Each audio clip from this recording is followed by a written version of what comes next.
इस वीडियो से आप सीखने वाले हैं इंटरफेरेंस, उसके बेसिक्स। उसके बाद आप लोग सीखेंगे यंग्स डबल स्लिट एक्सपेरिमेंट का। उसके बाद हम लोग बहुत सारे मॉडिफिकेशंस करेंगे इस YDSE में। तो चलिए स्टार्ट करते हैं। तो सबसे पहली बात कि इंटरफेरेंस होता क्या है? इसको आप ऐसे समझिए कि मान लीजिए आपके पास कोई दो लाइट सोर्स है, S1 एंड S2, और इन दोनों से जो लाइट आ रही है उनकी इंटेंसिटी है S1 से I1 और S2 से निकलने वाली की I2। ये किसी पॉइंट P पर मीट कर रहे हैं और यहाँ पर रिजल्टेंट इंटेंसिटी हो रही है आपकी IR। जनरली ये देखा गया है, ये जो आपकी IR है वो इन I1 प्लस I2 का सम ना होकर कुछ और है। यानी कि यहाँ पर जो इंटेंसिटी है वो रीडिस्ट्रीब्यूट हो रही है, या फिर बोल सकते हैं कि मॉडिफाई हो रही है। तो जो इंटेंसिटी के इसी मॉडिफिकेशन को बोलते हैं आप लोग इंटरफेरेंस। बात क्लियर है? ओके। अब समझते हैं व्हाट इज कोहेरेंट लाइट या फिर कोहेरेंट वेव्स और इनकोहेरेंट लाइट या फिर इनकोहेरेंट। इसको आप ऐसे समझिए, ठीक है, कि मान लीजिए आपके पास दो सोर्स से लाइट आ रही थी, ठीक है। तो मान लेते हैं एक S1 सोर्स था, एक S2, और किसी पॉइंट P पर मिल रही थी। तो ये जिस पॉइंट P पर मिल रहे हैं, यहाँ पर यदि इन दोनों लाइट की वजह से, ये दोनों जो वेव्स हैं इनकी वजह से कांस्टेंट फेज डिफरेंस मिले आपको, फाई की वैल्यू क्या मिल जाए यहाँ पर, कांस्टेंट मिले, तो ऐसी लाइट वेव्स को बोला जाता है coherent light waves, right. Okay. और यदि जो फेज डिफरेंस है ये वेरी करता रहे, phi is equal to variation होता रहा इसमें, तो आप बोलोगे यहाँ पर ये है इनकोहेरेंट वेव्स या फिर इनकोहेरेंट लाइट। बात क्लियर है? अब यदि सोर्स के टर्म्स में बात करेंगे तो आप बोल सकते हो कि कोहेरेंट सोर्स या फिर इनकोहेरेंट सोर्स। बात क्लियर है? अब यहाँ पर एक बहुत ही इंपॉर्टेंट बात है, वो ये है कि यदि आपके पास किसी पॉइंट पर दो लाइट वेव्स आ रही हैं और यदि उनके जो ओरिजिनल सोर्स हैं वो डिफरेंट है, तो दोनों जो लाइट वेव्स हैं आपकी हमेशा ही इनकोहेरेंट होंगी, राइट। अब आप सोचोगे कि यहाँ पर तो आपको S1 और S2 दो डिफरेंट सोर्स दिख रहे थे, तो फिर आपने यहाँ पर कोहेरेंट क्यों बोला? तो आपको थोड़ी देर में ये क्लियर हो जाएगा। नाउ इसको डीप में समझने के लिए पहले समझते हैं कि लाइट एक्चुअली जनरेट कैसे होती है। तो आपको पता है कि लाइट तब जनरेट होती है जब कोई इलेक्ट्रॉन्स हायर एनर्जी स्टेट से लोअर एनर्जी स्टेट में जाता है, राइट। तो यहाँ से एक फोटोन को एमिट करता है। नाउ तो मान लीजिए आपके पास यहाँ पर कोई मटेरियल है, यहाँ पर कोई मटेरियल है, दोनों एग्जैक्टली सेम है, और जो आप इलेक्ट्रॉन को एक्साइट करा रहे हैं, जो उसकी जो प्रोसेस है वो भी डिट्टो एकदम सेम है, ठीक। तो क्या इनसे जो लाइट निकल रही होगी, यहाँ से जो लाइट निकल रही होगी, ठीक है, यहाँ से जो लाइट निकल रही होगी, क्या वो दोनों कोहेरेंट होंगी या फिर इनकोहेरेंट होंगी? तो आंसर है कि यदि सब कुछ भी आप एक्चुअली में बिल्कुल डिट्टो सेम कर दें, तब भी आपको जो लाइट्स मिलेंगी वो इनकोहेरेंट मिलेंगी। अब आप पूछेंगे ऐसा क्यों? देखिए, ये जो लाइट का एमिशन है ये बहुत ही मॉलिक्यूलर एटॉमिक लेवल की प्रक्रिया है ना। अब यहाँ पर होते हैं स्मॉल लेवल पर क्वांटम फ्लक्चुएशंस, यानी कि जो आप कंट्रोल नहीं कर पाओगे। फ्लक्चुएशन से रैंडमली होते हैं, कंट्रोल्ड नहीं होते। तो मान लीजिए दोनों सोर्स से कोई वेव्स निकली, इनके बीच है कांस्टेंट फेज डिफरेंस। अब क्या होगा, क्वांटम फ्लक्चुएशन होगा, और जो कि रैंडम होगा, तो इसका जो डिफरेंस है मान लीजिए कुछ चेंज हो गया यहाँ पर, थोड़ी देर बाद इस सोर्स में भी क्वांटम फ्लक्चुएशन हो सकता है और फिर से फेज डिफरेंस कुछ चेंज हो गया। अब क्या होता रहेगा, ये जो फ्लक्चुएशन है चूंकि रैंडम है, तो आपको यहाँ पर जो फेज डिफरेंस मिलेगा वो वेरिएबल वाला मिलेगा, सेम हमेशा मिल ही नहीं सकता। बात समझ में आ रही है? क्यों हो रहा है ये सब? ये सब हो रहा है जो फ्लक्चुएशंस हैं उनकी वजह से, और वो है रैंडम, आप उन्हें कंट्रोल नहीं कर सकते। बात क्लियर है? तो अब आप पूछ रहे होंगे यहाँ पर ये दो सोर्स हैं वो कहाँ से आ रहे हैं? तो यहाँ पर मैं आपको बताना चाहूँगा, यहाँ पर जो 2 सोर्स दिख रहे हैं आपको, इनका जो ओरिजिनल सोर्स होगा वो एक ही होगा। यहाँ पर आपको ये 2 अपीयर होते हुए दिख रहे हैं। कैसे? तो मान लीजिए आपके यहाँ पर एक ये लाइट बल्ब है, ठीक है? ये लाइट बल्ब है, यहाँ से लाइट निकल रही है, ये लाइट निकली। अब आप क्या करोगे, यहाँ पर एक कार्डबोर्ड लगा दो, ठीक है? उसमें 2 यहाँ पर होल कर दो। तो अब आपको क्या दिखेगा, केवल सारी लाइट यहाँ पे ब्लॉक हो जाएगी, केवल इन दोनों होल से लाइट बाहर आ रही होगी। राइट। अब जिसने ये बल्ब को नहीं देखा है वो क्या सोचेगा, लाइट इन दोनों होल से आ रही है, दो डिफरेंट सोर्स है। बट एक्चुअली में इनका जो ओरिजिनल सोर्स है वो क्या है, एक ही सोर्स है, राइट। अच्छा, अब आप सोच रहे होंगे एक सोर्स से कोहेरेंट लाइट कैसे हो सकती है? तो जाहिर सी बात है, सोर्स एक है तो जो भी फ्लक्चुएशंस होंगे उसी एक ही जगह होंगे, एक ही तरीके से होंगे। तो जब भी दो लाइट निकलेंगी, मान लीजिए यहाँ पे दो रेज निकल रही है, फ्लक्चुएशन हुआ सोर्स में एक ही जगह हुआ होगा, तो जब भी डिफरेंस होगा साथ ही साथ होगा, राइट।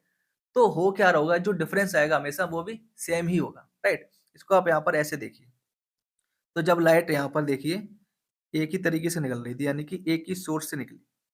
तो देखो फ्लक्चुएशन यहाँ पे हुआ, यहाँ पर भी हुआ, सेम तरीके से हुआ, राइट? तो जो डिफरेंस है हमेशा आपको जो भी मिलेगा वो हमेशा कांस्टेंट रहेगा, राइट? बट यहीं पे जब 2 डिफरेंट सोर्स होते हैं तो फ्लक्चुएशन तो यहाँ पर हो रहे हैं बट रैंडम हो रहे हैं, राइट? देखिए यहाँ पर यदि आप देखोगे तो जो फेज डिफरेंस है वो वेरिएबल है, राइट? तो इस वजह से आप आई थिंक समझ पा रहे होगे कि 2 डिफरेंट सोर्स से जो लाइट निकल रही है वो कभी भी कोहेरेंट क्यों नहीं होती। क्लियर है इतनी सी बात? आई होप यहाँ तक आप समझ चुके होंगे। चलिए अब आगे चलते हैं। अब बात करते हैं theory of interference of two waves.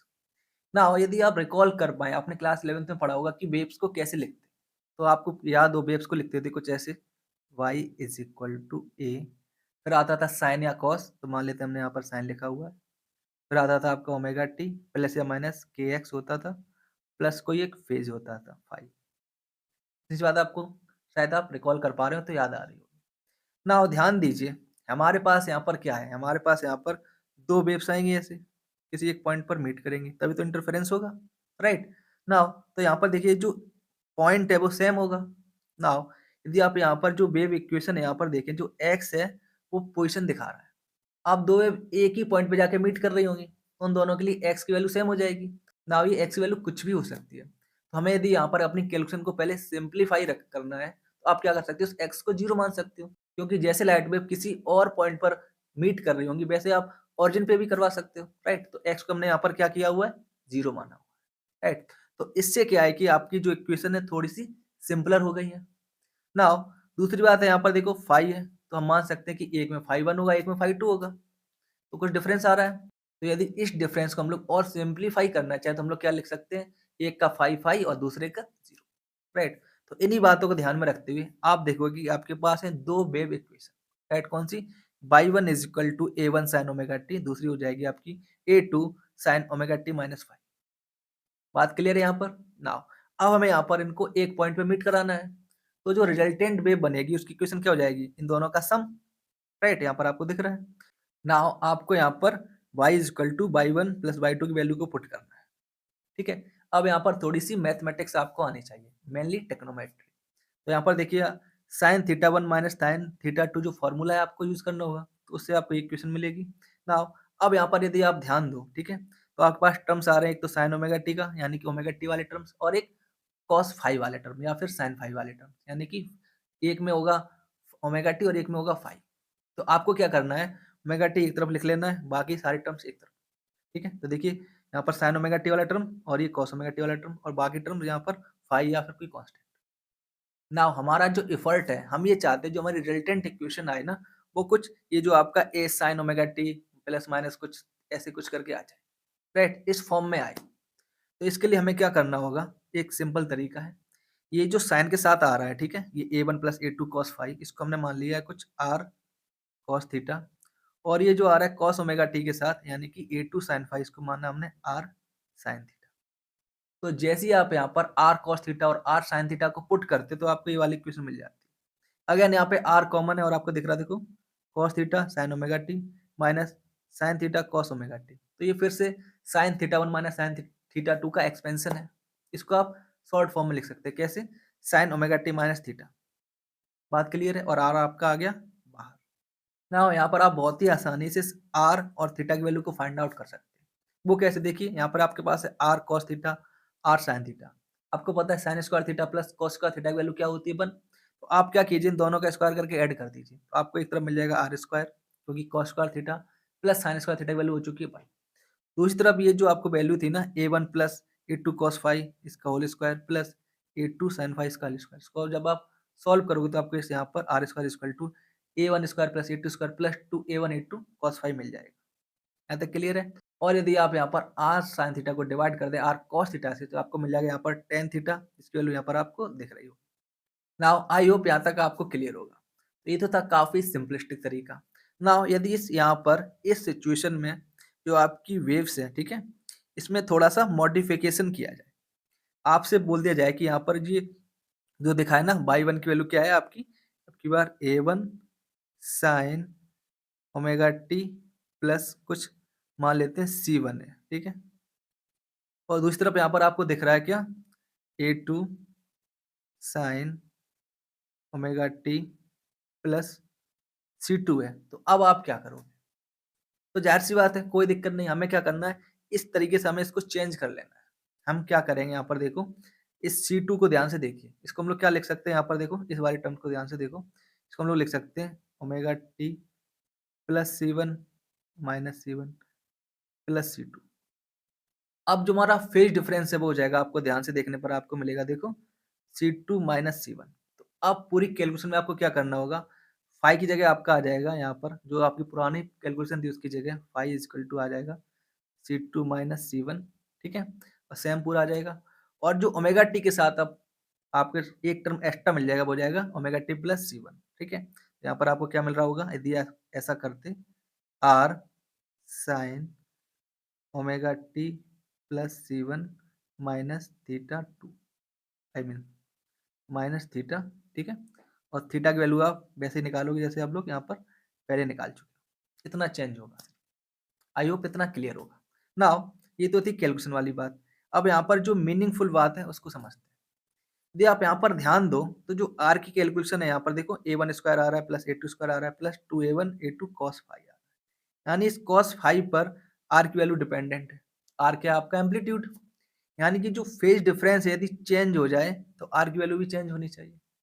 तो यदि अब मैं आपसे पूछूं यहाँ पर आर की मैक्सिमम वैल्यू कब मिलेगी, तो जाहिर सी बात है यहाँ पर देखो जो cos फाई की मैक्सिमम वैल्यू आ जाए वो कब होगी, जब cos फाई की वैल्यू हो जाएगी 1, यानी कि यदि cos फाई की वैल्यू हो जाए आपकी +1 तो आर मिलेगा आपको मैक्सिमम। क्लियर थी सी बात। नाउ अब यदि हमें निकालना हो आर मिनिमम, तो मिनिमम कब हो सकती है, जब cos फाई की वैल्यू हो जाए मिनिमम, वो कितनी होती है, तो cos फाई आपका हो जाए -1 तो आपको मिल जाएगा R minimum. Now cos phi की वैल्यू 1 होने के लिए क्या होना चाहिए, जाहिर सी बात है cos फाई की वैल्यू 1 होने के लिए फाई की वैल्यू होनी चाहिए 2 पाई का कोई इंटीजर मल्टीपल, जैसे कि हो सकता है 2 पाई 4 पाई 6 पाई 8 पाई, या फिर इसकी नेगेटिव वैल्यू -2 पाई -4 पाई -6 पाई, या फिर 0, राइट, इंटीजर है। वहीं यदि cos फाई की वैल्यू हो जाए -1, यानी कि हमें चाहिए आर मिनिमम, तो क्या होना चाहिए, तो जाहिर सी बात है यहाँ पर जो पाई है ना उसका ऑड मल्टीपल, जैसे कि 1 पाई 3 5 पाई 7 पाई, राइट, इस तरीके से। इतनी बात क्लियर है। ओके, अब आगे बढ़ते हैं। नाउ यदि आप ध्यान दें तो यहाँ पर वही लिखा हुआ है जो हम लोग ऑलरेडी डिस्कस कर चुके हैं। बात क्लियर है। नाउ ये एक सिंपल सिचुएशन है, मान लीजिए किसी तरीके से a1 और a2 की वैल्यू बराबर हो जाए a के, तो क्या करना होगा, आर की वैल्यू देखिए निकल के आ जाएगी आपके यहाँ पर, ठीक है, सिंपल मैथमेटिक्स है। नाउ अब आर तो है किसी वेव का एम्पलीट्यूड, वो तो हमें दिखता नहीं है, हमें क्या दिखता है, हमें दिखती है इंटेंसिटी। इंटेंसिटी का उस एम्पलीट्यूड के साथ क्या रिलेशन है, तो इंटेंसिटी होती है कुछ मल्टीप्लाई इनटू जो आपका एम्पलीट्यूड है उसका स्क्वायर, ठीक है। सो नाउ इंटेंसिटी मतलब क्या है, हमें दिखती है चमक, ब्राइटनेस, वो कौन डिटरमाइन करता है, वो डिटरमाइन करता है आपकी इंटेंसिटी। ना हम लोग फोकस करेंगे इंटेंसिटी पर, ठीक है, ना जो कि आएगा कुछ इस तरीके से। तो आई आर इजकल टू यानी कि resultant intensity is equal to resultant amplitude का स्क्वायर इनटू ए कांस्टेंट। आप वैल्यूज पुट करोगे तो आपको यहाँ पर आई आर की वैल्यू कुछ इस तरह से मिल जाएगी, I1 plus I2 plus 2 root I1 root I2 into cos phi. अब यदि हमें इंटेंसिटी फिर से ज़्यादा चाहिए तो हमें यहाँ पर कॉस फाई की वैल्यू 1 चाहिए, और इंटेंसिटी मिनिमम चाहिए तो कॉस फाई की वैल्यू होनी चाहिए -1। सेम तरीका, राइट, सेम फाई की वैल्यू आएगी। ओके, हम लोग डिस्कस कर चुके हैं। नाउ अब यहाँ पर एक बात आती है कॉन्ट्रास्ट रेशियो। तो ये क्या रहता है, ये आपका रहता है maximum intensity divide by minimum intensity. जो ये रेशियो है वो आपका कहलाता है कॉन्ट्रास्ट रेशियो। बात क्लियर है। तो ना यहाँ पर यदि आप चाहो तो पुराने जो फॉर्मूला आपने सीखा उसको आप यूज करोगे तो आपको इन दो तरीके से मिल जाएगा, राइट। जिसमें ये जो तरीका है ना आपका ये वाला, कई बार आपसे घुमा फिरा के यहाँ से पूछता है। आई मैक्स आपका क्या हो जाएगा, के बाहर आ जाएगा, ठीक है, और a1 प्लस a2 का होल स्क्वायर, और आई मिनिमम क्या हो जाएगा, k times a1 minus a2 का होल स्क्वायर। क्योंकि यहाँ पर k से k कैंसिल, तो जो कॉन्ट्रास्ट रेशियो है आपको कुछ यहाँ पर इस तरीके से मिल जाएगा। बात क्लियर है। नाउ अब जो बहुत इंपॉर्टेंट टर्म यूज होता है वो आपका होता है फेज डिफरेंस और पाथ डिफरेंस। इनके बीच में क्या रिलेशन है, तो इनके बीच का जो रिलेशन है बहुत ही सिंपली तरीके से लिखा जा सकता है कुछ इस प्रकार से, ठीक है। बहुत से बच्चे इसमें बहुत कंफ्यूज रहते हैं। आपको क्या करना है, सिंपली देखिए, जो पाथ है वो तो लेंथ है और वेवलेंथ भी लेंथ है, तो आपको क्या करना है, सेम तरीके वाली चीजें एक तरफ रखनी है, और जो एंगल है और जो फेज है वो दोनों एक ही बात है, उनका आई मीन उनका डायमेंशन वगैरह सेम है। तो आप यहाँ पर क्या करो, पाथ लेंथ और यहाँ पर फेज डिफरेंस, इन दोनों की जो स्टैंडर्ड वैल्यू इनसे डिवाइड कर दो, तो पाथ डिफरेंस के लिए क्या यूज़ करते हैं आप लैम्ब्डा यानी कि वेवलेंथ और फेज डिफरेंस के लिए स्टैंडर्ड 2 पाई। यहाँ से आपको हमेशा बहुत ही आसानी से फेज डिफरेंस और पाथ डिफरेंस रिलेशन मिल जाएगा। तो यानी कि आपको यहाँ पर यदि लिखना है पाथ डिफरेंस इक्वल टू तो आप लिख सकते हो देखो phase difference upon 2 pi into lambda और कभी आपको लिखना है फेज डिफरेंस इक्वल टू तो आपको लिखना होगा path difference divide by lambda into 2 पाई। काफ़ी ईज़ी हो जाएगा आपके लिए, राइट? अच्छा, अब आपसे बोला जाए कि मैक्सिमा के लिए जो आपका फेज डिफरेंस होता था वो होता था इंटीग्रल मल्टीपल ऑफ 2 पाई यानी कि 2n pi.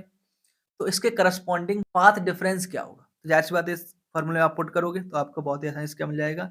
Integral multiple of wavelength. बात क्लियर है? वहीं यदि आपसे पूछा जाए जो मिनिमा है उसके लिए आपका फेज डिफरेंस क्या था? तो आप बोलोगे कि ऑड नंबर मल्टीप्लाई ऑफ पाई। तो इसके करस्पॉन्डिंग जो पाथ डिफरेंस कितना आना चाहिए? देखिए, आप वैल्यू को फॉर्मूले में पुट करोगे, आपको बहुत ही आसानी से मिल जाएगा कि यहाँ पर अब जो लैम्ब्डा बाई 2 है ना, उसका ऑड मल्टीपल होना चाहिए। बात क्लियर हो रही है? आई होप यहाँ तक आप समझ पा रहे हो। ठीक है? तो इन पॉइंट्स को ध्यान रखिएगा, ये आपके इंटरफेरेंस के बेसिक पॉइंट्स हैं और जो आगे हम लोग पढ़ने जा रहे हैं उसमें काफ़ी यूज़फुल रहने वाले हैं। आई होप इतना आपको क्लियर होगा। अब चलिए आगे चलते हैं YDAC सेटअप के साथ। ठीक है? नाउ तो हम लोग पढ़ने जा रहे हैं यंग्स डबल स्लिट एक्सपेरिमेंट। ठीक है? तो पहले इस एक्सपेरिमेंट का सेटअप समझते हैं। तो ध्यान से देखिए यहाँ पर एक लाइट सोर्स था।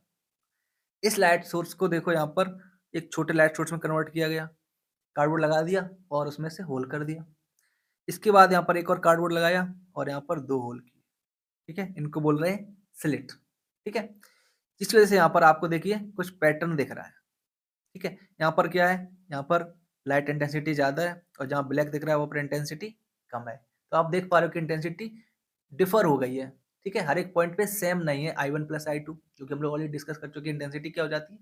बदल जाती है। वो नहीं रहती जो दोनों इंटेंसिटीज़ का सम होना चाहिए। तो यहाँ पर दिख रहा है आपको जो पैटर्न दिख रहा है इसको बोलते हैं क्या? Interference pattern, right? अब यदि आप यहाँ पर ध्यान से देखिए, ठीक है? तो ये जो दोनों सोर्स हैं, किससे निकले हुए हैं? इस सोर्स से, राइट? तो यानी कि एक ही सोर्स से निकले हुए हैं और इसका भी जो ओरिजिनल सोर्स है वो यही है, यानी कि एक ही सोर्स है। तो ये जो लाइट यहाँ पे निकल रही होंगी वो क्या होंगी? Coherent light. बात क्लियर है इतनी सी बात? तो कोहेरेंट लाइट में आपको क्या मिल रहा है? Interference pattern. यदि यहाँ पर इनकोहेरेंट लाइट होती तो यहाँ पर आपको ये जो इंटरफेरेंस पैटर्न दिख रहा है वो नहीं दिख रहा होता। इतनी सी बात क्लियर है? अच्छा, एक बात और नोट करने की है क्या? यहाँ पर देखिए जो स्लिट है वो कैसी है? वो रेक्टेंगुलर है। ठीक है? देखिए दोनों ध्यान से। और यहाँ पर जो फ्रिंज पैटर्न दिख रहा है आपको, इंटरफ्रेंस पैटर्न दिख रहा है, इसमें जो आपको लाइन्स दिख रही हैं, शीट्स दिख रहे हैं, ठीक है? इनका जो स्ट्रक्चर है, जो आपको ब्राइटनेस कम या ज़्यादा दिख रही है, वो देखिए कैसे दिख रही है? रेक्टेंगुलर शेप की दिख रही है, ठीक है? ये जो आपको यहाँ पर पत्ती की तरह दिख रहा है ना, इसको बोलते हैं फ्रिंज, ठीक? तो हम बोल सकते हैं यहाँ पर जो फ्रिंज है, उनका जो पैटर्न है, वो क्या है? रेक्टेंगुलर। बात क्लियर है? ओके। नाउ अब समझते हैं कि एक्चुअली ये हो कैसे रहा होगा, ठीक है? मैथमेटिकली जानने की कोशिश करते हैं। तो नाउ इसको यहाँ पर देखिए, ये रहा आपका कुछ रे डायग्राम, ठीक है? यहाँ पर ये आपका S1 सोर्स है, ये आपका S2 सोर्स है या फिर बोल सकते हैं S1 स्लेट है, S2 स्लेट है। क्लियर इतनी सी बात? ओके। नाउ यहाँ पर ये आपकी स्क्रीन है, जहाँ पर कुछ पैटर्न बन रहा होगा, ठीक है? हमारी कोशिश ये है कि हम ये जाने कि जो डिस्टेंस x पर, ठीक है? किसी डिस्टेंस x पर क्या होगा? ब्राइटनेस ज़्यादा होगी या फिर डार्कनेस ज़्यादा होगी? क्या इंटेंसिटी होगी? ये हमारा मोटिव है, ठीक है? नाउ इसमें कौन हेल्प करेगा? Path difference, phase difference, right? तो हम लोग पाथ डिफरेंस, फेज डिफरेंस निकालने की कोशिश करेंगे। ओके। नाउ तो यहाँ पर यदि आप सारी चीज़ थोड़ा समझने की कोशिश करो, तो ये जो आपकी स्लिट्स हैं S1 एंड S2 और जो स्क्रीन है इनके बीच डिस्टेंस कितनी है? d distance. और आपकी जो दोनों स्लिट्स हैं उनके बीच डिस्टेंस है स्मॉल d। अब सिचुएशन ये है कि ये जो स्लिट्स की बीच की डिस्टेंस है यानी कि स्मॉल d, ठीक है? ये बहुत छोटा होता है इस कैपिटल D से। इसको आप ऐसे समझिए कि ये जो d की वैल्यू है जनरली होती है मिलीमीटर में, ठीक है? और ये जो d है यानी कि स्क्रीन की डिस्टेंस, ठीक है? इसकी वैल्यू होती है जनरली मीटर्स में। तो सीधी सी बात है लगभग 1000 टाइम्स का डिफरेंस रहता है। तो ऐसे सिचुएशन में यदि आप ध्यान से देखो तो यहाँ पे कुछ आप अप्रोक्सीमेशंस का हेल्प ले सकते हो। बात क्लियर है? यहाँ पर हमारा बेसिक मोटिव है, हमें निकालना है पाथ डिफरेंस, जिसकी हेल्प से हम लोग निकाल सकते हैं फेज डिफरेंस और जिसकी हेल्प से हम लोग निकाल सकते हैं किसी पॉइंट P पर लाइट की इंटेंसिटी। बात समझ में आ रही है? ओके। सो नाउ तो कहीं ना कहीं हमें जो रिलेशन निकालना है फेज डिफरेंस का या फिर पाथ डिफरेंस का इस x के रिलेशन के साथ निकालना है। बात क्लियर है? ओके, तो ट्राई करते हैं कुछ अप्रोक्सीमेशंस की हेल्प लेकर, क्योंकि यहाँ पर देखो डी बहुत ज़्यादा है स्मॉल डी से। नाउ ये जो आपका assumption है कि डी की वैल्यू बहुत ज़्यादा है स्मॉल टी से, तो यदि आप इसको कंसीडर करें तो आपको क्या दिख रहा होगा? यदि आपको यहाँ पर दिख रहा होगा कि भाई ये जो पॉइंट P है ना, यहाँ पर एक ही रे जा रही है, ठीक है? चाहे सोर्स S1 हो चाहे S2, मिला के एक ही रे जा रहा है। जिसका मतलब आप ये निकाल सकते हैं कि यदि डिस्टेंस बहुत छोटी है ना, तो ये दोनों रेज़ लगभग पैरेलल है, राइट? इसको आप ऐसे समझिए कि जो इनके बीच की जो डिस्टेंस है ना, बहुत दूर जाने पर हल्की-सी कम हो रही है, तो अप्रॉक्सिमेटली पैरेलल है। हमें अपनी कैलकुलेशन करनी है सिंपल, तो हम लोग मान लेते हैं कि भैया पैरेलल ही है, ठीक है? नाउ इससे अब होगा क्या? इससे ये होगा कि यदि आपके पास निकालना हो आपको पाथ डिफरेंस, राइट? तो देखिए आप कैसे निकालते हो? तो मान लेते हैं ये आपकी एक लाइन है, ये आपकी एक लाइन है। ये दोनों एक ही पॉइंट पे एंड हो रही हैं और दोनों के बीच हमें डिफरेंस निकालना हो, तो आप क्या करोगे? छोटी वाली से परपेंडिकुलर डाल दोगे बड़ी वाली पे। उसके बाद ये जितना पार्ट है, ये दोनों हो जाएगा सेम, ये जो पार्ट रहेगा वो हो जाएगा डिफरेंट, यानी कि इसके बीच कितना डिफरेंस है, राइट? सो नाउ जैसे ही आप ऐसा करते हो, हमने बोला ना कि पैरेलल मानते हो, तो आप क्या कर सकते हो? यहाँ पर यदि आप ध्यान से देखो, तो आपको S2P ज़्यादा बड़ी दिख रही है S1P से, तो आप S1 से इस S2P पर एक परपेंडिकुलर डाल सकते हो, राइट? आपने यहाँ पर एक परपेंडिकुलर ऐसे ड्रॉ कर दिया। अब यहाँ पर पाथ डिफरेंस क्या हो जाएगा? ज़ाहिर-सी बात है ये वाली लेंथ, इस पॉइंट को हम लोग मान देते हैं Q। यहाँ तक क्लियर है? यानी कि S2Q हो गया आपका पाथ डिफरेंस, ठीक है? नाउ ओके, ठीक है। अब एक काम और कीजिए, सिंपलिसिटी के लिए एक काम और कर सकते हो, थोड़ा-सा कैलकुलेशन आपको यदि सिंपल करना हो, तो आप मान लीजिए ये जो मिड पॉइंट है ये, ठीक है? इसको आप M मानिए, ठीक? किसके बीच का? S1 और S2 के बीच का। इसको आप कनेक्ट कर दीजिए P से। यहाँ पर मान लेते हैं हमने इसको ऐसे कनेक्ट कर दिया P से। आप ध्यान दीजिए S1P पैरेलल है S2P के और इसके बीच में से एक लाइन जा रही है MP। तो क्या ये आपस में पैरेलल नहीं होनी चाहिए? यानी कि एप्रोक्सीमेशन तो हम ले ही सकते हैं। तो आंसर है बिल्कुल पैरेलल होनी चाहिए। यानी कि ये जो परपेंडिकुलर है ना, इस MP पर भी होगा। बात क्लियर है? नाउ इसको मैं थोड़ा-सा ज़ूम करता हूँ, ठीक है? आप ध्यान से देखिएगा। नाउ यहाँ पर आप ध्यान दीजिए, ठीक है? ये जो एंगल है, ठीक है? कौन-सा एंगल? ये वाला जो एंगल है और ये जो एंगल है, क्या आपस में रिलेटेड है? बिल्कुल, देखो क्यों? क्योंकि ये जो एंगल है, ठीक है? इसको मान लेते हैं हम लोग थीटा और इसको मानते हैं यहाँ पर अल्फा, ठीक है? इसको मान लेते हैं हम लोग थीटा 2, राइट? अब ध्यान दीजिए थीटा प्लस अल्फा 90 है और अल्फा प्लस थीटा 2 90 है। इसका मतलब क्या हो जाएगा आपका? ये जो थीटा है वो इस थीटा 2 के बराबर होगा। बात क्लियर है? नाउ बस। तो जैसे आप ऐसा करोगे, ठीक है? आप यहाँ पर ऐसे लिख सकते हो, ये एंगल थीटा है, तो आपका ये एंगल थीटा हो जाएगा। तो यानी कि मैं यहाँ पे लिख सकता हूँ angle M S1Q is equal to theta is equal to angle CMP, ठीक है?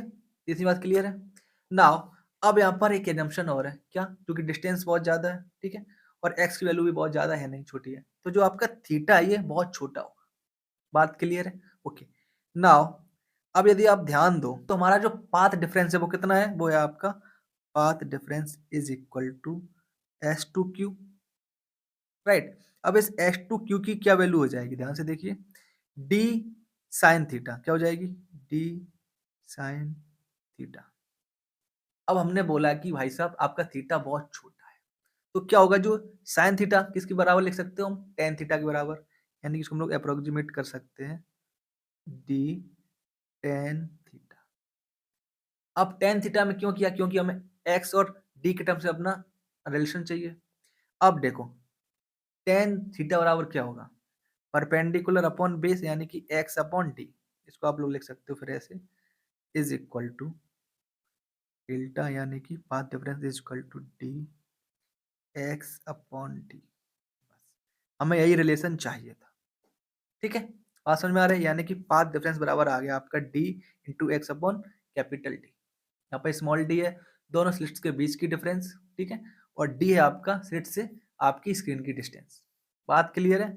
ओके, आप समझ पा रहे हो कि कौन सा अप्रोक्सीमेशन लगे जिससे आपको ये रिलेशन मिला। क्या ये रिलेशन एग्जैक्ट है तो आंसर है नहीं, बट ये नियरली एग्जैक्ट है तो आंसर है यस। ठीक है, क्योंकि हमारे जो अप्रोक्सीमेशन है वो बहुत अच्छे हैं, क्योंकि हमने यहाँ पर माना हुआ है और एक्चुअली में देखा भी गया कि डी बहुत ज़्यादा रहती है, स्लिट के बीच की डिस्टेंस बहुत कम होती है in comparison. Right, so now ये आपका बहुत अच्छे से होल्ड करता है। अब हमारे पास पाथ डिफरेंस आ गया तो हम लोग फेज डिफरेंस भी निकाल लेंगे, उसकी सहायता से हम लोग इंटेंसिटी का भी पैटर्न चेक कर सकते हैं। राइट नाउ बस आपको बस यही करना है।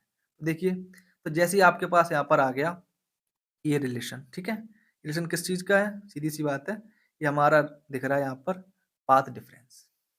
अब जाहिर सी बात है, यदि आपको कंस्ट्रक्टिव इंटरफेरेंस चाहिए यानी कि इंटेंसिटी ज्यादा चाहिए, मैक्सिमम चाहिए, तो क्या करना होगा, हम लोग सीख चुके हैं, जो पाथ डिफरेंस होना चाहिए एन लैम्डा। राइट, तो यहाँ पर देखो कंस्ट्रक्टिव इंटरफेरेंस होने पर क्या होना चाहिए, पाथ डिफरेंस एन लैम्डा। अब एन क्या आपका इंटीजर, तो वैल्यू जीरो हो सकती है, फिर 1 2 3 4 कुछ भी हो सकती है। तो जीरो के लिए आपको क्या मिलेगा, आपको एक ब्राइट फ्रिंज मिलेगी। राइट, अब ये क्या हो रहा होगा, देखो सीधी सी बात है, कोई पाथ डिफरेंस ना हो, यानी दोनों की डिफरेंस, यानी कि जो दोनों का पाथ की जो लेंथ है सेम होनी चाहिए, कब मिलेगा, मिड पॉइंट पर ऐसे। ठीक है, जो भी स्क्रीन होगी मान लीजिए यहाँ पर, क्योंकि यहाँ पर ये लाइन और ये लाइन दोनों सेम लेंथ की, और ये दोनों अभी सेम की है, ये है ही सेम। राइट, तो सेंट्रल में आपको मिलेगा ब्राइट फ्रिंज। उसके बाद क्या होगा, अब देखो आपका होता था एक डिस्ट्रक्टिव इंटरफेरेंस, उसमें क्या होना चाहिए, उसमें ये होता है कि जो पाथ डिफरेंस है वो लैम्डा बाई 2 का ऑड नंबर होना चाहिए। ठीक, यानी कि ऑड नंबर पहला होता है 1। तो यदि आप मूव ऑन करें सेंट्रल से ऊपर की तरफ या नीचे की तरफ, तो जीरो पे आपको मिल जाएगा क्या, ब्राइट फ्रिंज, ब्राइट स्पॉट। उसके बाद लैम्डा पहले आएगा कि लैम्डा बाई 2 पहले आएगा, आंसर सीधी सी बात है भाई, लैम्डा बाई 2 पहले आएगा। तो इसका मतलब ये कि एक ब्राइट फ्रिंज मिलेगा, उसके बाद आपको क्या मिलेगा, एक डार्क फ्रिंज, क्योंकि क्योंकि वहां पर हो रहा होगा डिस्ट्रक्टिव इंटरफेरेंस। बात क्लियर है, ठीक। डिस्ट्रक्टिव क्यों, क्योंकि भाई जो इंटेंसिटी है कम हो जा रही है। राइट, बात समझ में आ रही है। सो नाउ यहाँ पर आप देख पा रहे हो कि देखो ये ऑड मल्टीपल है, यहाँ पर मिल रहा है डिस्ट्रक्टिव इंटरफेरेंस, उसके बाद फिर से क्या आ जाएगा लेमडा, और ये प्रक्रिया चलती रहेगी, यानी कि आपको अल्टरनेट करके एक ब्राइट एक डार्क एक ब्राइट एक डार्क करके फ्रिंज मिलती रहेगी। बात क्लियर है। ओके, सो बेसिकली आपको क्या करना है, जब भी आपको चाहिए होगी भाई किस पोजीशन पे डार्क होगी या ब्राइट होगी, क्या होगा, आप इस फॉर्मूले को यूज करिए।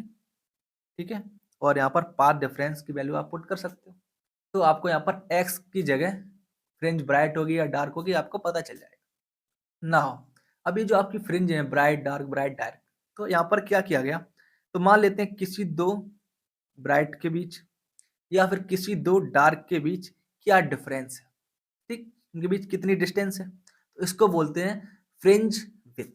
ठीक है, तो कैसे निकाल सकते हो आप, देखो तो यहाँ पर ये किसके लिए लिखा हुआ है, ये लिखा हुआ है, देखिए एन लैम्डा से पता चल रहा है कि आपका कंस्ट्रक्टिव इंटरफेरेंस हो रहा है, यानी कि ब्राइट के बारे में बात हो रही है। तो दो के बीच डिफरेंस कैसे निकालोगे, दो नेबरिंग वैल्यू रखो, तो यहाँ पर देखो एक बार वैल्यू रखो 1, एक बार रखो 2, तो यहाँ पर देखो क्या मिलेगा, आपको मिलेगा देखो एक x1 मिल जाएगा क्या, d अपॉन डी लेमडा, और x2 क्या मिल जाएगा, d upon D 2 lambda. Difference क्या हो जाएगा, देखो डिफरेंस निकल के आएगा आपका d अपॉन डी लेमडा का। तो ये जो डिस्टेंस आएगी क्या आएगी, दो ब्राइट के बीच की डिस्टेंस, इसको बोल दिया फ्रिंज विड्थ। और ये एग्जैक्टली सेम होगी यहाँ पर, देखो यदि आप यहाँ पर डार्क के लिए करें, ठीक है, देखो यहाँ पर ऑड मल्टीपल होता है, तो x1 मान लेते हैं आपका आ गया लेमडा बाई 2, और x2 आपका आ जाएगा 3 लेमडा बाई 2, इंटू यहाँ पर होता है d अपॉन डी। ठीक है, तो डिफरेंस किसका निकल गया, फिर से एक लेमडा का, right, into D upon D, तो वही निकल गया जो आप पहले कैलकुलेट कर सकते हो। तो यहाँ पर आपको फ्रिंज विड्थ दिख रही है कुछ इस तरीके से। बात क्लियर है, तो यहाँ पर क्या निकालना था आपको, पाथ डिफरेंस, इसकी सहायता से आप निकाल सकते हो फेज डिफरेंस, फ्रिंज विड्थ मिल गई, और यदि आपसे अब इंटेंसिटी पूछा जाए तो आप वो भी निकाल सकते हो। नाउ अब एक बात यहाँ पर ध्यान से देखनी होगी आपको, ठीक है, ये देखिए ये रहा आपका इंटेंसिटी का फॉर्मूला, आप यहाँ पर वैल्यूज को पुट करिए फाइव की जगह, तो आपको क्या मिल जाएगी, यहाँ पर देखो इंटेंसिटी, यदि यहाँ पर ही देखो ये आई नॉट क्यों आ रहा है, क्योंकि यहाँ पर माना होगा I1 is equal to I2 is equal to I0, आप पुट करोगे बहुत ही आसानी से आ जाएगा। ठीक है, यहाँ तक कोई डाउट आई होप नहीं होना चाहिए। नाउ यदि आपको फिर भी डाउट है फाई निकालने में, तो मैं आपकी हेल्प कर दे रहा हूँ, देखो यहाँ पर क्या होगा, देखिए डेल्टा इज इक्वल टू, ठीक है, pi upon 2 pi into wavelength. ठीक है, अब मान लेते हैं कि आपको किसी पर्टिकुलर एक्स के लिए निकालना है। ठीक है, नाउ हमने अभी देखा कि एक्स के लिए क्या रिलेशन था डेल्टा के साथ, डी एक्स अपॉन डी। यहाँ से आप क्या निकाल सकते हो, देखो ध्यान से, यहाँ पर इसको पुट कर दो तो आपको मिलेगा D X upon D is equal to pi lambda upon 2 pi. अब देखो आप बहुत ही आसानी से यहाँ पे लिख सकते हो, देखो ध्यान से पाई की वैल्यू को, राइट। तो आपको यहाँ पर क्या मिलेगा, देखिए pi is equal to 2 pi upon lambda into D X upon. यहाँ तक बात क्लियर है? ओके। नाउ ये जो फॉर्मूला यहाँ पर आपके पास होता था ऐसे 4 I0 cos स्क्वायर 5/2। तो जब यहाँ पर आप 5/2 करोगे तो आपको यहाँ पर दिख जाएगा इस तरीके से, और जो डिट्टो यहाँ पे एग्जैक्टली सेम, राइट। नाउ देखने के लिए आप यहाँ पर देख सकते हो कि आपके पास ये आया था या नहीं। अभी देखिए आपको मिल जाएगा 1 सेकंड में, ठीक है। देखिए यहाँ पर आपको दिख रहा है ये 5/2 आ रहा था, राइट। ओके, जब आप इंटेंसिटी में जाओगे तो सेम चीज स्क्वायर के साथ आएगी। तो यहाँ पर क्या आ जाएगा, स्क्वायर 4a², ठीक है, कॉस स्क्वायर दिस वन। तो जब इंटेंसिटी साथ मल्टीप्लाई करोगे तो के का मल्टीप्लाई होगा, तो यहाँ पर आपको मिल जाएगा 4I0 cos square 5/2 is equal to I, ठीक है। सेम हमने यहाँ पर किया हुआ है, ओके। तो कंफ्यूजन की कोई बात नहीं है। तो आई होप यहाँ तक क्लियर है। नाउ अब यहाँ पर एंगुलर फ्रिंज विड्थ भी डिफाइन की हुई है, कैसे? Fringe width divide by the distance, right. तो जिस आप वैल्यू पुट करोगे तो आपको मिल जाएगी लैम्डा अपॉन डी। बात क्लियर है? आई होप यहाँ तक आपको समझ में आ चुका हूँ। तो ये हो गया आपका बाई डी ऐसे। अब इसमें थोड़े से हम लोग मॉडिफिकेशंस कर सकते हैं, कैसे? देखिए तो हम लोग यहाँ पर इन 6 मॉडिफिकेशंस को नॉर्मली स्टडी करने जा रहे हैं। तो स्टार्ट करते हैं नंबर 1 से। तो नंबर 1 में यहाँ पर आपको क्या पूछा गया है या बताया गया है, आपको यहाँ पर देखना है जो डायरेक्शन है इंसिडेंट लाइट का वो चेंज हो गया है, ठीक है। नाउ देखिए यहाँ पर लाइट पहले आ रही थी सीधी, और अब कुछ ऐसे आ रही है एक एंगल थीटा पर। अब क्या होगा, पाथ डिफरेंस में चेंज वगैरह, राइट। यदि हम लोग पाथ डिफरेंस में चेंज निकालेंगे तो बाकी सारी चीजें हम लोग कैलकुलेट कर सकते हैं, राइट। सो हमें बेसिकली पाथ डिफरेंस पे स्टिक करके रहना है। नाउ यदि आप यहाँ पर ध्यान दें तो हम लोग ऑलरेडी पढ़ चुके हैं, यदि सीधा सीधा रहता तो आपको क्या मिल जाता, डेल्टा इज इक्वल टू, ठीक है, डी एक्स अपॉन डी। ठीक, ये क्या था आपका, ये S1 मान लेते हैं, ये S2 है, और इस x के लिए था, यानी कि इन दोनों के बीच का तो हमें पता है। बट ध्यान से देखो तो यहाँ पर देखो, यदि आप यहाँ पर देख पा रहे हो, ठीक है, इस जगह ये दोनों लाइन्स यहाँ पे पैरेलल आ रही हैं आपकी। तो जाहिर सी बात है, यदि आप इसे परपेंडिकुलर डालो तो आपको यहाँ पर पता चलेगा कि ये जो एक्स्ट्रा चीज है ये पाथ डिफरेंस क्रिएट कर रहा है। अच्छा, तो अभी हमने जो यहाँ पर पढ़ा था S1 से P तक और S2 से P तक में जो डिफरेंस था वो इस तरह से आ रहा था, जहाँ पर क्या था आपका, ये डेल्टा इज इक्वल टू आ रहा था, जो बड़ी लेंथ यानी कि S2P minus S1P is equal to delta, ये था आपका। अब यहाँ पर देखो, ठीक है, ये दो लेंथ थी, एक बड़ी वाली एक छोटी वाली, ये आपका डिफरेंस था। बट यहाँ पर अब जो छोटी वाली की साइड है, यानी कि जो S1 की साइड जो रेज है वो एक्स्ट्रा पाथ लेंथ ट्रेवल कर रही है, राइट। कितना, यहाँ पर यदि आप ध्यान से देखो, हमने अभी नोट किया हुआ था ये वाला पाथ। तो अब क्या होगा, ये जो डिफरेंस है क्या बढ़ेगा कम होगा? तो जाहिर सी बात है, यदि छोटी वाली की वैल्यू बढ़ जाएगी ऐसी तो डिफरेंस कम हो गया। तो यहाँ पर आपको क्या मिलेगा, इस सिचुएशन में आपको मिलेगा यहाँ पर ये जो लेंथ है, पाथ लेंथ कम होनी चाहिए। तो अब आपका जो डिफरेंस आएगा पाथ का वो क्या आ जाएगा, डी एक्स डी अपॉन ये जो एल की वैल्यू होगी यहाँ पर, राइट ना। तो ये जो एंगल थीटा गिवन है, ठीक है, तो कौन सा एंगल थीटा हो जाएगा यहाँ पर, ये वाला एंगल थीटा। तो एल वैल्यू अब क्या हो जाएगी, देखो डी साइन थीटा, राइट। तो यहाँ पर आपको मिलेगा delta is equal to D X upon D plus D sine theta. L की जगह आया है ना, तो ये यहाँ पे आएगा माइनस। बात क्लियर है? नाउ अब ये x क्या हो जाए, ऊपर की जगह चला जाए नीचे। तो आप सोचो अब यहाँ पर आपको क्या दिखेगा, जाहिर सी बात है अब यहाँ पर ये वाली लेंथ ज्यादा थी, ये वाली कम है। तो पाथ डिफरेंस क्या था आपका, D X upon D, right. यानी कि इसमें से ये वाली माइनस करने पर, यानी कि आपको लिख सकते हैं आप इसको, यदि S1 लिखा हुआ है, इसको S2 लिखा हुआ है, इसको P लिखा हुआ है, तो S1P माइनस S2P बराबर था ये। अब देखो तो जो ये वाला डिफरेंस था, अब S1 वाले पॉइंट पे पार्ट डिफरेंस क्या हो रहा है, और बढ़ रहा है, और बढ़ गया। अब क्या होगा, नेट पार्ट डिफरेंस बढ़ गया। अब आपको क्या मिलेगा, यहाँ पर इस L को प्लस करना होगा, यानी कि नेट पार्ट डिफरेंस अब क्या हो जाएगा आपका, D X upon D plus L, और एल क्या आ रही थी आपकी, डी साइन थीटा।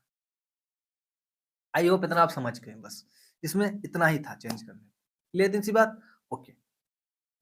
नाउ अब बात करते हैं सेकंड केस की। यहाँ पर आप ध्यान दीजिए, तो अब क्या कर रहे हैं, जो पूरा का पूरा आपका सेटअप है ना, किसी दूसरे मीडियम में डाल दे रहे हैं, राइट? अभी तो हम लोग एयर में कर रहे थे, अब क्या किसी मीडियम में जो ट्रांसपेरेंट है, मान लिया ट्रांसपेरेंट ही नहीं है, तो बाय द सेटअप का कोई मीनिंग ही नहीं है, क्योंकि कोई भी फ्रिंज हमें मिलेगी ही नहीं, राइट? तो अब किसी मीडियम में डाल दिया। तो यदि आप ध्यान दो, इस पूरे के पूरे सेटअप में लैम्ब्डा का यूज़ हो रहा है। लैम्ब्डा क्या है? आपकी वेवलेंथ। अच्छा, जब लाइट किसी मीडियम से जाती है तो फ्रीक्वेंसी तो चेंज होती नहीं है, चेंज क्या होती है? उसकी वेवलेंथ। तो अब क्या होगा, जो आपकी वेवलेंथ है ना, वो चेंज हो जाएगी। मान लेते हैं किसी मीडियम में क्या हो जाएगी अब, लैम्ब्डा अपॉन यू। तो जहाँ-जहाँ आप लैम्ब्डा यूज़ कर रहे थे, उसके साथ अब क्या आने लगेगा, वहाँ पर म्यू का डिवाइड होने लगेगा। बात क्लियर है? सो नाउ अब एक्चुअली क्या हो रहा होगा देखो, ये तो फ़ॉर्मूला सेम रहेगा। जब आप वैल्यू पुट करोगे एन लैम्ब्डा, इसका क्या लिखोगे? एन लैम्ब्डा अपॉन म्यू लिखोगे। बात क्लियर है? सीधी-सी बात है। अब देखो यहाँ पर जो फ्रिंज विड्थ थी, उसमें आता था आपका डी लैम्ब्डा अपॉन डी। अब क्या हो जाएगी आपकी fringe width? P is equal to D lambda upon small D into mu. तो जैसे बात यहाँ पर आप देख पा रहे हो, जो आपकी फ्रिंज विड्थ है, उसकी वैल्यू कम हो रही है, यानी कि वो पतली हो रही है। मान ली पहले इतनी थी एयर में, वाटर में डाला तो थोड़ी सी कम हो गई। ठीक है? बात क्लियर है? अच्छा, नाउ इससे क्या होगा देखो, इससे ये होगा कि मान लेते हैं यहाँ से कोई स्टार्टिंग में आपको एक्स डिस्टेंस तक मान लेते हैं मिल रहे थे कुछ 15 फ्रिंज मिल रही थी, बट जब मीडियम में डाल दोगे तो फ्रिंज की ब्रेथ कम होने लगेगी। तो इसी डिस्टेंस तक आपको कितनी 15 की जगह क्या मिल सकती है? हो सकता है 20 फ्रिंज मिले या 25 मिले, डिपेंडिंग ऑन कि वहाँ का जो ये जो रिफ्लेक्टिव इंडेक्स है वो कितनी है। बात समझ में आ रही है? यानी कि फ्रिंज पतली होने से हमारा फ्रिंज बढ़ जा रही है सेम डिस्टेंस तक। ठीक है? आई होप इतना आप समझ चुके हो। ओके, नाउ अब यहाँ पर हम लोग डिस्कस करने वाले हैं, ये क्या होगा यदि किसी एक स्लिट के ऊपर कोई एक थिन ट्रांसपेरेंट फिल्म रख दी जाए। क्या हो रहा होगा सोचिए। यदि आप यहाँ पर ध्यान दो तो आपको पहली बार में दिखेगा कि क्या ही फर्क पड़ रहा है, लाइट पास हो जा रही है, पाथ डिफरेंस सेम रहेगा। तो यदि आप यहाँ पर ध्यान दें, तभी तो हम लोग बार बार पाथ डिफरेंस बोल रहे हैं, राइट? तो जाहिर सी बात है आपको मन में लगा भी होगा कि हाँ भाई, फिजिकल पाथ की बात हो रही है। तो आंसर है, फिजिकल पाथ की बात नहीं हो रही है, बात हो रही है ऑप्टिकल पाथ की। यानी कि जो आपकी वेव है, लाइट वेव है, उसने कितने अप एंड डाउन किए हैं, यानी कि कितने वेवलेंथ्स को ट्रेवल किया हुआ है। नाउ तो यदि आप यहाँ पर ध्यान से देखो, तो ज़ाहिर-सी बात है, हमने बोला कि वेवलेंथ चेंज हो जाती है किसी मीडियम में, तो यहाँ पर कुछ वेवलेंथ चेंज हुई होगी, जो आपकी फ़िल्म है, इसकी वजह से, राइट? तो यदि आप ध्यान से देखो, तो यदि ये आपकी फ़िल्म ना होती, ठीक है? फ़िल्म ना होती, ये सिंपल डिस्टेंस होती, तो जो टी है, उसकी ऑप्टिकल पाथ लेंथ भी टी ही रहता। अब यहाँ पर हो क्या रहा है, ध्यान से देखिए, जब कोई मीडियम है, ठीक है? मीडियम यहाँ पर देखिए, आपको मीडियम दिख रहा है म्यू, यहाँ पर वेवलेंथ छोटी हो जाएगी आपकी, कैसी? यानी कि हो जाएगी लैम्ब्डा अपॉन म्यू, ठीक? तो अब इस टी डिस्टेंस पर कितने आपके वेवलेंथ हो चुके होंगे? तो आपको मिलेगा, नंबर हो चुका होगा आपका टी अपॉन, ठीक है, लैम्ब्डा अपॉन म्यू, यानी कि mu T upon lambda. Now इसका मतलब ये है कि यदि आप सेम नंबर ऑफ वेवलेंथ चाहते हैं लाइट में, इसका मतलब ये है कि यदि आप सेम नंबर ऑफ वेवलेंथ चाहते हैं एयर में, ठीक है? तो क्या होनी चाहिए देखो, n is equal to distance upon lambda, यानी कि जो d है, ये d इज इक्वल टू हो जाए आपका म्यू इंटू टी। ठीक है? बात समझ में आ रही है? नाउ इस d से कंफ्यूज मत होइएगा, ठीक है? यहाँ पर d का मतलब डिस्टेंस है, कोई एक जनरल की बात हो रही है। तो अब देखो, यदि आप यहाँ पर ध्यान से देखो, ठीक है? बट यहाँ पर देखो क्या है डिस्टेंस, ये तो t डिस्टेंस का मोटा है। तो एक्स्ट्रा क्या डिस्टेंस जनरेट कर रहा है यहाँ पर, ये आपका जो भी आपने ट्रांसपेरेंट फिल्म लगाई है, कितनी डिस्टेंस एक्स्ट्रा कर रहा है? एक्स्ट्रा, एक्स्ट्रा, ठीक है? क्या हो रहा है आपका? म्यू टी माइनस टी, यानी कि mu times T minus one, यानी कि फिल्म लगाने पर, ठीक है, जिस तरह फिल्म लगी हुई है, उसकी पाथ लेंथ ऑप्टिकल वॉल्यूम इस नंबर से इंक्रीज हो रही है। ठीक है? तो अब यहाँ पर यदि आप देखो, तो ज़ाहिर-सी बात है आपको दिख रहा है कि एक्स टू पी बड़ा था। तो यदि हम लोग ध्यान दें, तो हम लोग बार-बार समझ चुके हैं कि डेल्टा होता है आपका, delta is equal to D X upon D. ये था आपका किसकी वजह से? यहाँ पर बड़ी लेंथ, यानी कि S two P minus S one P का। अभी जो एस वन वाला था, इसमें एक एक्स्ट्रा पाथ लेंथ ऐड हो गया है, किसकी वजह से? फ़िल्म की वजह से। तो अब ये क्या हो जाएगा, थोड़ा-सा बढ़ेगा। तो अब जो नेट पाथ लेंथ है वो क्या होगी? डिक्रीज़ हो गई यहाँ पर। तो आपको क्या दिख जाएगा यहाँ पर, जो नेट रिजल्ट आएगा आपका, D delta is equal to D X upon D minus, ठीक है, म्यू टी माइनस 1। बात समझ में आ रही है? नाउ अब यदि इसी पॉइंट को आप नीचे की तरफ लेके आए यहाँ पर, ठीक है, तो जो पिछले केस में हुआ था क्या कि अब अपर माइनस नीचे यानी कि S1P माइनस S2P करेंगे और S1P बड़ा होगा।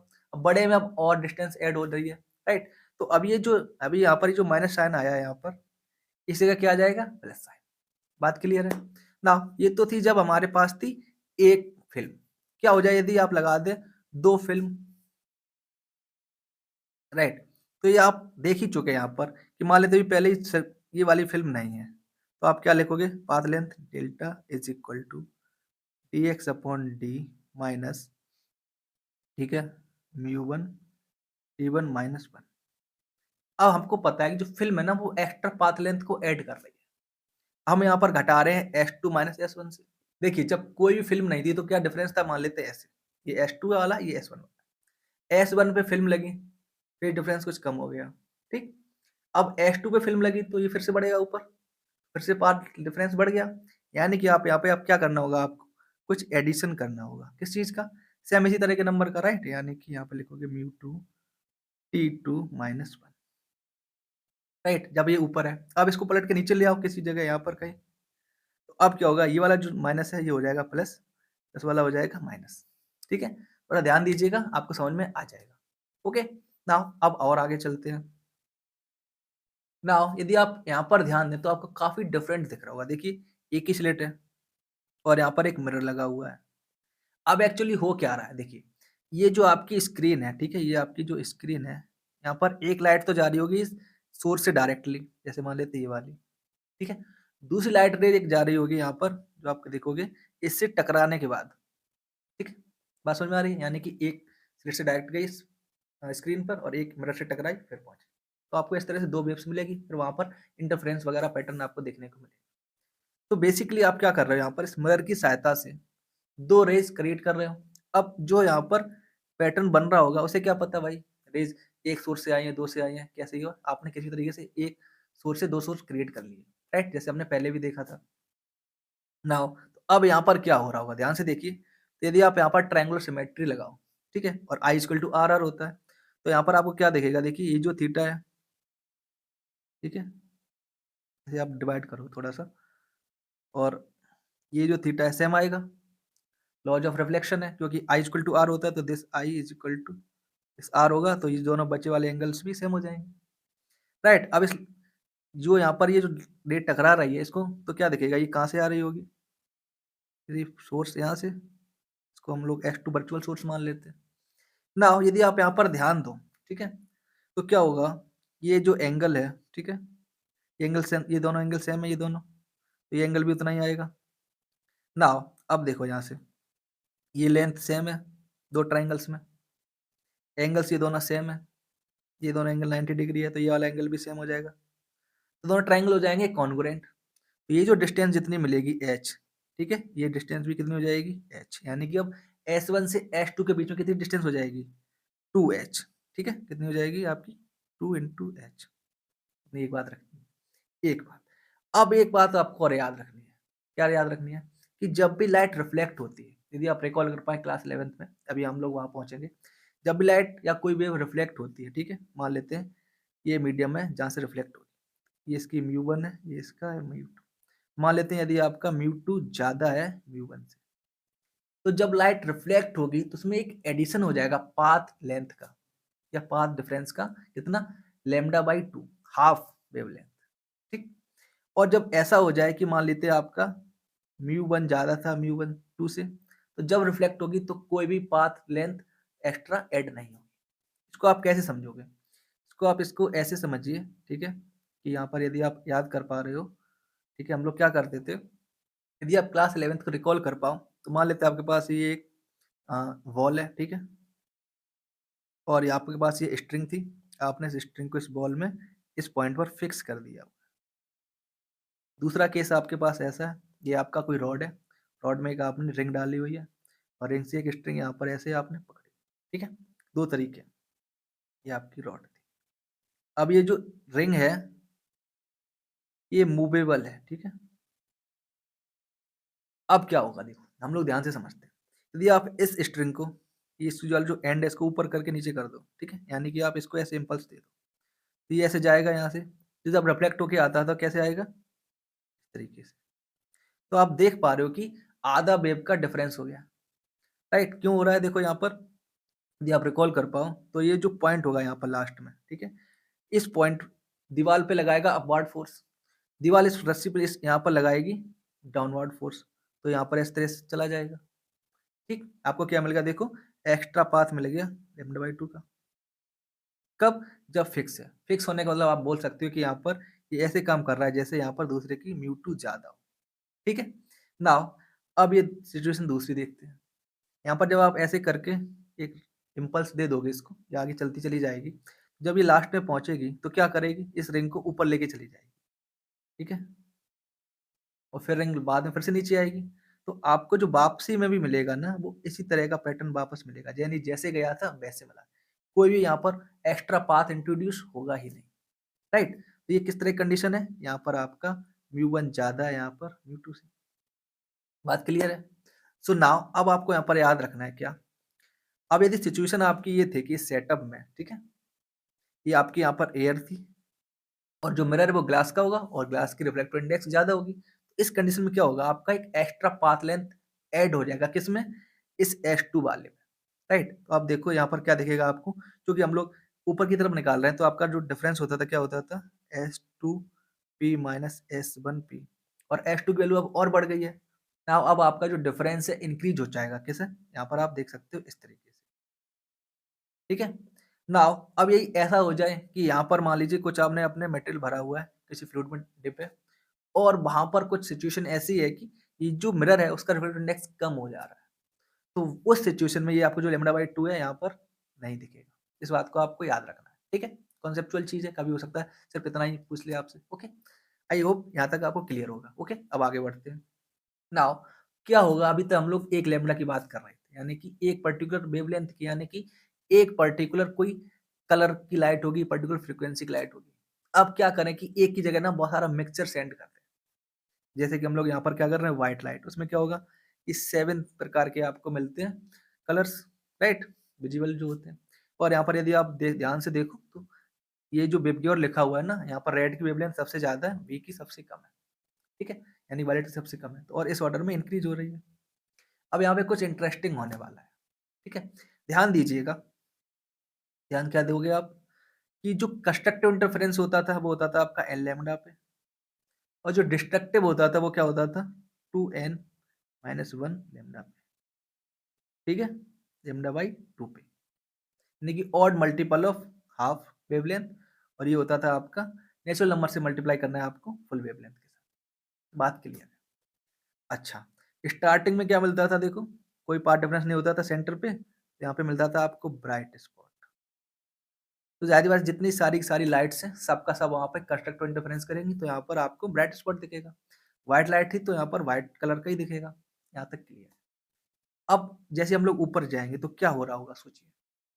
ज़ाहिर-सी बात है, पहले ब्राइट मिलेगा फिर क्या मिलता है? डार्क। अच्छा, तो डार्क पे क्या होता है? λ/2 डिफरेंस आएगा। अब सोचो λ/2 पहले किसका आएगा? जिसका लैम्ब्डा छोटा होगा। छोटा किसका होगा? ये जो इस ब्लू के साइड का है, इसको यदि आप 2 पार्ट में डिवाइड कर दो, ठीक है? ये कुछ ब्लू जैसी दिख रही है और ये कुछ रेड जैसा आ रहा है, तो 2 पार्ट में बाँट देते हैं। तो जो ब्लू साइड की लाइट्स हैं, इनका लैम्ब्डा छोटा है, तो इनकी डार्क फ्रिंज पहले आएगी। डार्क फ्रिंज होने का क्या मतलब है? कि डिस्ट्रक्टिव इंटरफेरेंस होगा और वहाँ पर इनकी इंटेंसिटी मिनिमम होगी, राइट? बट ये जो उस वक़्त ये जो रेड वाली हैं भाई, इनकी इंटेंसिटी पे कोई डिस्टर्ब इंटरफेरेंस नहीं हो रहा है, तो इनकी इंटेंसिटी पे कोई बहुत ज़्यादा डिप तो होगा नहीं, राइट? तो अब यहाँ पर क्या होगा, तो ध्यान से देखिए, ये जो सबसे पहला मिलेगा आपको, यहाँ पर मान लेते हैं, ठीक है? आपको मिलेगा डार्क किसका? डार्क मिलेगा आपको ब्लू वाले जो एरिया का, ठीक है? डार्क ब्लू का एरिया की बात कर रहे हैं। अब यानी कि ब्लू का एरिया का इंटेंसिटी हो जाएगी कम, बचेगी किसकी? रेड की। तो जो सबसे पहले जो ब्राइट फ्रिंज होगा ना, उसके पास आपको क्या दिखेगा? रेडिश रेडिश दिखेगा, ठीक है? बात समझ में आ रही है? सिमिलरली डाउन साइड भी होगा ऐसे ही। ओके, अब ये बात हो गई। अब इसके बाद थोड़ा देर बाद क्या आएगा? जो बड़ी वेवलेंथ है, उसका λ/2 आ जाएगा। राइट? तो अब क्या होगा, वहाँ पर ये जो मान लेते हैं इसके ऊपर ये जो आर वाला एरिया है इसका होगा डिस्ट्रक्टिव इंटरफेरेंस, यानी कि इसकी इंटेंसिटी हो जाएगी डिप, तो बचेगी किसकी, ब्लू वाले की। तो यहाँ पर क्या दिखेगा आपको, ब्लूइश दिखेगा, जो भी फ्रिंज आपको बन रही होगी हल्की सी ब्लू ब्लू दिखेगी, यानी वहाँ पर ब्लू कलर डोमिनेंट होगा। है ना इंटरेस्टिंग बात। सो नाउ इसमें जनरली इतना ही पूछते हैं। आई होप इतना आप अच्छे से समझ चुके हो। ओके, नाउ आप ध्यान दीजिए क्या होगा यदि जो आपकी स्लिट्स है, ठीक है, जैसे हम लोग अभी देखे थे स्लिट्स थी, ठीक है, जहाँ से लाइट निकल रही थी, इनकी जो विड्थ है ना एक की बढ़ा दी जाए, मान लेते इसकी एक की बढ़ा दी या फिर दोनों की बढ़ा दी जाए, तो अब क्या होगा सोचो, आप खुद ही सोचिए, जब विड्थ बढ़ा दोगे तो ज़्यादा लाइट आएगी, तो जो ब्राइट स्पॉट बन रहा होगा उसकी इंटेंसिटी और ज़्यादा हो जाएगी, राइट? इतना आपको याद रखना है, यानी कि आप जब स्लिट का जो है ना विड्थ बढ़ाओगे तो ज़्यादा लाइट आ रही होगी, लाइट की इंटेंसिटी ज़्यादा आ रही होगी, तो जो इंटरफेरेंस पैटर्न दिखेगा उसमें ब्राइटनेस ज़्यादा दिखेगी, यानी कि वहाँ पर इंटेंसिटी अब ज़्यादा दिखेगी। यदि कम कर दोगे तो इंटेंसिटी कम दिखेगी। बात क्लियर है? ओके, अब कुछ एग्जांपल देखते हैं थोड़ा-सा, जो यहाँ पर आपको काम आने वाले हैं। हमारा जो मेन फोकस हमेशा से ही क्या रहेगा, इंटरफेरेंस के पैटर्न्स में आपको निकालना है पाथ लेंथ। पाथ लेंथ कौन-सी वाली? ऑप्टिकल। बस इस बात को आपको याद रखना है, ठीक है? नाउ तो अब यहाँ पर देखिए स्लिट यदि कुछ ऐसे कर दी जाए, अभी तो हम लोग जो देखे थे पैटर्न वहाँ पे स्लिट आपकी थी ऐसे, और ये थी आपकी स्क्रीन, ठीक है? यहाँ पे स्लिट थी। अब क्या स्क्रीन तो सेम ही है बट स्लिट आपको कुछ यहाँ पे लिटा के दिखा दी। तो आप क्या करोगे? कोई दिक्कत वाली बात नहीं है। आपको सेम ही काम करना है, ठीक है? आपको क्या निकालना है? पाथ डिफरेंस, ठीक है? पाथ लेंथ में जो डिफरेंस है। तो बेसिकली आपको क्या करोगे? देखो यहाँ पर यदि पी पॉइंट है, ठीक है? तो यानी कि S1P माइनस S2P आपको निकालना रहेगा हमेशा। बात क्लियर है? नाउ अब यहाँ पे आप फिर से एप्रोक्सिमेशंस वगैरह का यूज़ कर सकते हो क्या कि ये d बहुत छोटा है इस बड़े वाले d से, राइट? तो ये जो एंगल बना रही होंगी लाइन्स थीटा कोई भी, सेम एंगल ये वाली लाइन्स बना रही होंगी, राइट? ओके। अब यदि आप इस छोटी सी यहाँ पे परपेंडिकुलर डाल दोगे, ये जो डिफरेंस है ये कितना आ जाएगा देखो, d cos थीटा, राइट? तो S1P minus S2P equal to क्या आ जाएगा वहाँ d cos थीटा। अब जो भी आप p चूज करोगे इसके अकॉर्डिंग थीटा की वैल्यू डिफरेंट होगी, आपको यहाँ पर पार्ट डिफरेंट डिफरेंट मिलेगा, और फिर आपको कंस्ट्रक्टिव निकालना है तो आपको n लैम्डा, डिस्टर्ब निकालना है तो लैम्डा बाई 2 इंटू कोई ऑड नंबर, आप इसको कैलकुलेट कर सकते हो, ठीक है? क्लियर थी सी बात? नाउ अब वैसे यहाँ पर देखिए कुछ इस तरह से पैटर्न दे दिया जाए कि आपका ये S था, फिर ये S1 इधर है, S2 इधर है और ये P पॉइंट है। तो यदि आपको यहाँ पर ध्यान दिया जाए, ठीक है? अभी आपने देखा था इस S1 और S2 की वजह से जो पार्ट डिफरेंस आता था आपको पता है। बट यहाँ पर देखो एक्चुअल सोर्स तो ये है, जैसे हम लोग पहले लाइट में देख रहे थे भाई, लाइट कहाँ से आ रही है वहाँ से भी तो चेक कर लो, राइट? इतना तो आपको पता रहेगा, ठीक? जो आपका ऑलरेडी फॉर्मूला है। अब आपको बस यहाँ पर का जो पार्ट डिफरेंस है उसको देखना है। अब यदि आप ध्यान दो इस पॉइंट P पर, ठीक है? तो यहाँ पर हम लोग निकाल चुके थे S2P minus S1P equal to क्या होता था आपका देखिए dx डिवाइड बाई d। अब यदि आप यहाँ पर ध्यान से देखो, अब ये जो छोटा वाला था उसकी वैल्यू क्या हो रही है? इंक्रीज हो रही है। तो यहाँ पर यदि आप देखो, मान लेते हैं ये इसकी जो लेंथ है ना ये जो लेंथ मान लेते हैं x है और ये आपकी है x प्लस l। तो l लेंथ का पाथ ज़्यादा है, तो अब यहाँ पर क्या करना पड़ेगा इसको माइनस। बात क्लियर है? वहीं यदि पॉइंट इस तरफ होता तो ये अब हो जाएगा यहाँ पर l plus l। I hope इस लेक्चर से आपने बहुत कुछ सीखा होगा, तो प्लीज़ वीडियो को लाइक कीजिए, चैनल को सब्सक्राइब कीजिए और दोस्तों के साथ शेयर करना बिल्कुल ना भूलें। Thank you and have a nice day.